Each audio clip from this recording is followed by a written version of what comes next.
মাদারীপুর সদর উপজেলার জিকোঠাটি এলাকার বিল্লাল হোসেন, তিনি শারীরিক এবং মানসিকভাবে প্রতিবন্ধী এবং তার দেখাশোনা করেন তার মা।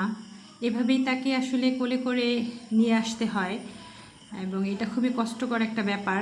তাই তাকে সারাদিনেই একটা জায়গায় চুপচাপ বসে থাকতে হয়। তার পায়ে একটা অপারেশন হয়েছে, এই কারণে আরও হাঁটতে পারে না এবং এই অপারেশনের জন্য তার চিকিৎসা করাতে টাকারও প্রয়োজন, সেই টাকাটাও তাদের নেই। যাই হোক, তার একটু স্বাচ্ছন্দ্যে হাঁটাচলা করার জন্য তাকে একটা হুইল চেয়ার দেওয়া হয়েছে এবং চেয়ারটি দিয়েছে আমাদের দানবীর খ্যাত আফতাবউদ্দিন মিয়া ওয়ার্ল্ড ফাউন্ডেশনের প্রতিষ্ঠাতা এবং আমাদের নকশিকাঁথার উপদেষ্টা অদ্বৈত মিয়া জনি। তার টাকা দিয়ে এই হুইল চেয়ারটি কেনা হয়েছে।